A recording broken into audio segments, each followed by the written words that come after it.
Good morning. তো দেখো সকাল সকাল এরা হচ্ছে খেলছে, দুষ্টামি করছে, আর আমি এদিকে রান্না বসিয়ে দেবো কারণ দোকানে যেতে হবে, কেক বানাতে হবে।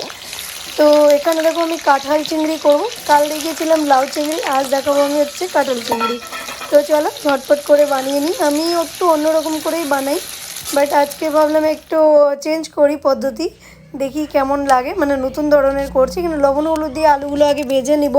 তো আলুগুলোকে লাল লাল করে একদম ভেজে তুলে নিব। তারপর চিংড়ি মাছগুলো একটু ছোটো সাইজের চিংড়ি নিয়েছি, কারণ কাঁঠাল চিংড়ি যেন বড়ো চিংড়িটা কিন্তু মানে ভালো লাগে না, তো সেই জন্য ছোটো চিংড়িটাই বেশ ভালো লাগে। ওদিকে ফোড়নে দেওয়ার জন্য দেখো এলাচ, দারচিনি, লবঙ্গ রেডি করে রেখেছি, আর সাথে জিরেও দিব। তো এবার আলুগুলো তুলে নিয়ে এবার ভাপিয়ে নেওয়া কাঁঠালগুলোকে ভেজে নিব। আমি কাটিয়েই এনেছি কাঁঠাল, কারণ বাড়িতে কাটাকুটি করতে বহুত সময় নষ্ট। যতটা টাইম আমি ওখানে দিব তার থেকে বলে আমার কাজ এগিয়ে যাবে, আমি দোকানে গিয়ে এক্সট্রা কামাই করে নিতে পারবো। তো বেকার ফিজুল টাইম নষ্ট করে কোনো ফায়দা নেই। খেতে যখন হবে, পেটে যখন যাবে, তো ওই বরাবর হয়েই যায়। তো কাটাকুটি করে নিয়ে আসি একবারে, একটু প্রাইসটা বেশি লাগে। তো কাঁঠালটাও ভেজে তুলে নিলাম। তারপর এখানে হচ্ছে চিংড়িটাকে ভাজে নেব, মানে লবণ হলুদ দিয়ে একটু এটাকে ভালো করে ভাজবো। তো চিংড়িটা কিন্তু বেশি কড়া করে ভাজা যাবে না, নইলে কিন্তু একদম রাবার টাইপের হয়ে যাবে। তো হালকা ভেজে মেয়ের জন্য মানে কিছুটা তুলে নিব, তারপরে মেয়ের জন্য আরেকটু বেশি করে ভেজে তুলে নিব। তো কারণ ও হচ্ছে ভাজাই খাবে, ও তো ঝোলে খাবে না, তো ভাজাটা খাবে বলে ওর জন্য একটু আলাদা করে তুলে নিব। আর মানে বেশিরভাগ অংশ চিংড়ির জন্য। এই দেখো সব কিছু রেডি। এবার ফোড়ন দিয়ে দিব যা যা রেডি করে রেখেছিলাম, সাথে একটু জিরে, তারপর দিব একটু পেঁয়াজ কুচি। পেঁয়াজ কুচিটা দিয়েও একটু নাড়াচাড়া করব। করে টমেটোটা চাইলে তোমরা মশলার সাথে একবার পেস্ট করে দিতে পারো, বাকি আমি তো একটু কেটে কেটে কেটেই দিচ্ছি। এটা আমি এভাবে রান্নাই করি না, আমার স্টাইলটা একটু অন্য, বাট এখন একটু করে দিচ্ছি। একটু চেষ্টা করলাম যে একটু চেঞ্জ করি, একটু মুখের রুচিটাও চেঞ্জ হবে। চেঞ্জ হলে না, রান্নাতে একটু চেঞ্জ করে করলে একটু টেস্টটা মানে ভালো লাগে। তো যাই হোক, এইবার দেখো এই যে আমার এটা রেডি। এখানে একটু নুন আর হলুদ দিয়ে দিব এবার, যাতে এটা একটু সফট হয়ে যায়। তারপরে কিন্তু বেটে রাখা মশলাগুলো দিয়ে দিব, যা যা আমি বেটে রেখেছি। আদা, রসুন, পেঁয়াজ, জিরে, শুকনো লঙ্কার গুঁড়ো, গরম মশলাও আমি আরেকটু দিয়ে বেটে রেখেছি। তো এটা এবার ঢেলে দিব আর ভালো করে কষিয়ে নিব। আর একটু জল দিয়ে মানে বাটিটাকে ধুয়ে এর মধ্যে দিয়ে দিব, আর মশলাটাকে ভালো করে কষিয়ে নিব একদম তেল ছাড়া অবধি। তারপরে মানে সমস্ত জিনিসগুলো দিয়ে দিব, মানে কাঁঠাল, চিংড়ি, আলু। কিন্তু চিংড়িটা একদম আমি তুলে রেখে না লাস্টে দিব, কারণ ছেলে আবার চিংড়ি মাছ দিয়ে দিলে খাবে না। তো ওর জন্য আগে করে রেখে তারপরে আমি চিংড়িটা দিব। তোমরা কিন্তু একসাথে দিয়ে দিবে, তাহলে না চিংড়ি মাছের গন্ধটা একটু বেশি ভালো আসবে সবজির মধ্যে।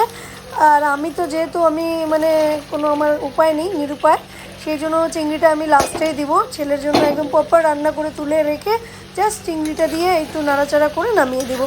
কোনো কিছু করার নেই, কারণ ও আবার খাবে না, নাহলে আমাকে আলাদা কিছু ওকে রান্না করে দিতে হবে। তো কি আর ঝামেলা করা, যেহেতু কাঁঠালটা খায় তো সমস্যা নেই, ওর এটা হয়েই যাবে। তো বেকার আর কিছু করব না আমি। এবার দেখো কষে গেছে, আমি খানিকটা তুলে নিলাম বাটিতে, একটু এইভাবে খাবো, কষা মাংসর মতন কষা কাঁঠাল, দারুণ লাগে, কিন্তু ট্রাই করে দেখবে। আর এবার হচ্ছে নাড়াচাড়া করে কিন্তু আমি জল দিয়ে দিব। জলটা যখন হয়ে যাবে, মানে গরম জল দিলাম, একটু হালকা গরম জল, মানে পুরো ঠান্ডাও না, পুরো একদম গরমও না। তো এই পরিমাণ জলটা দিয়ে দিব। তোমরা চাইলে ঠান্ডা জল অ্যাড করতে পারো, বাট যেহেতু মশলা আর সমস্ত কিছুই কষানো, সেই জন্য আমি একটু গরম জলই দিলাম, যাতে মানে তাড়াতাড়ি ফুটে ওঠে। আর এবার দেখো ছেলের জন্য আলাদা করে তুলে রেখে আমি চিংড়িগুলোও অ্যাড করে দিয়েছি। এবার হচ্ছে তরকারি শেষ রান্না, দেওয়ার জন্য একটু আলাদা বাটিতে রেখে দিয়ে আসবো ওকে। আর এবার আমি দোকানে এসেই কিন্তু আমার কাফতানি শুরু করে দিয়েছি, চকলেট গানাশ। সবার প্রথমে এসে যদি চকলেট গানাশ বানানোর থাকে আগে থেকে, যদি স্টোর করাটা শেষ হয়ে যায়, তবে কিন্তু মাস্ট এসেই আগে চকলেট গানাশ বানাবো, নাইলে কিন্তু এটা ঠান্ডা কখন হবে আর কখন আমি কেক বানাবো ততক্ষণে আমার হয়ে যাবে, মানে অবস্থা টাইট। তো সেই জন্য আমি চাচ্ছি যে এটা আগে করে নিই, তারপরে অন্য কাজগুলো ঝাড়ু মারা এটা ওটা করলে আরামসে করা যাবে। আর চকলেট গানাশটা ততক্ষণ ঠান্ডা হয়ে যাবে। গানাশের মানে শাইনটা দেখো, মানে জাস্ট ফাটাফাটি, এত সুন্দর শাইন। তোমরা রেসিপি কিন্তু আমার এই চ্যানেলে পেয়ে যাবে, এটা হিন্দি দুটোতেই মনে হয় মোটামুটি আছে, তোমরা দেখে নিও। খুব সুন্দর হয়, খুব সুন্দর হয়, তোমরা অবশ্যই ট্রাই করবে। আর দেখো এই যে কেক বানাবো এখন, একটা বেন্টো কেক বানাবো।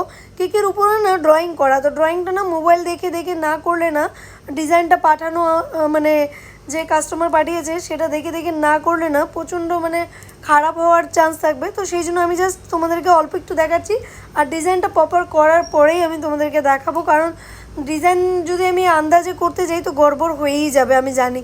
আর ড্রয়িং করা কেকগুলো বেশিরভাগ হয়ে যায়, কারণ ড্রয়িংয়ে তো আমি অত ভালো না যারা ড্রয়িং করতে ভালো মানে ড্রয়িং অলরেডি জানে, তো তাদের জন্য এটা খুবই ইজি, প্লাস সুন্দর করে তারা বানাতেও পারে আর খুব চটজলদি হয়েও যায় আর ওদের মনেও থাকে। কিন্তু আমার তো সেটা থাকবে না, তো সেই জন্য আমি রিস্কই নিব না, একটা ছোট্ট একটা ব্যান্টো কেক বানিয়ে দিচ্ছি। আর এর আমাকে টাইমও দেয়নি, এক্স্যাক্টলি একটু যদি আমাকে টাইমটা দিত তবে কিন্তু দেখো 12টা সাড়ে 12টার দিকে ফোন করে বলে যে আমাকে মানে মানে তাড়াতাড়ি লাগবে আধ ঘন্টার মধ্যে, 8 ঘন্টার মধ্যে তো ইম্পসিবল। তো কতক্ষণ, তো আমি বললাম দেখ 3টা 4টার আগে কোনো গল্পই করতে পারবি না, আমার রেগুলার কাস্টমার বোনের মতন একদম ছোট, ঠিক আছে, গল্পই করতে পারবি না, যদি বলিস তাহলে আমি রেডি অর্ডারটা নিতে, নাইলে তো আমার পক্ষে নেওয়া সম্ভব না। তো বললো না দিদি আমি অন্য জায়গা থেকে নিব না, তোমার থেকে নেই, আমার অন্য জায়গা ভালো লাগে না, এ না ও না, তোমাকেই করে দিতে হবে। আমি জানি না, ঠিক আছে লাস্ট 3টা আমি টাইম দিচ্ছি। তাই বললাম ঠিক আছে। তো এবার তাড়াহুড়োতে না আরও ড্রয়িংটা আমার মানে নড়বড় হয়েই যায়। তো এবার দেখো আমি বসিয়ে দিলাম এইভাবে না, যদি মানে বাটার পেপারে কেকটাকে আগে প্লেস করে তারপর যদি রাখো একদম মানে পারফেক্টভাবে বক্সে সেট হয়ে যায়, কোনো রকম পড়ার সমস্যা থাকে না, ভয় থাকে না, রিস্ক থাকে না। প্লাস যদি একটু টেরা ব্যাকা কোনো দিকে কোনো কিছু হয়, জাস্ট কানিগুলো মানে বাটার পেপারে কানিগুলো ধরে কিন্তু যেদিকে উঁচু নিচু হচ্ছে ওইভাবে করে অ্যাডজাস্ট করে বসিয়ে দিতে পারো। আর এবার পুরো ডিজাইনটা এলো এটা, যে ডাস্টবিন থেকে তোকে তোর মা কুড়িয়ে পেয়েছে।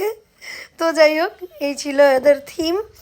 আর আরেকটা চকলেট কেকও বানিয়েছি ওই গানাশটা দিয়ে, দেখো শাইনটা দেখো যে কী পরিমাণ শাইন করছে আর কতটা স্মুথ গানাশ। তো তোমরা কিন্তু ডেফিনেটলি রেসিপি দেখে নিবে।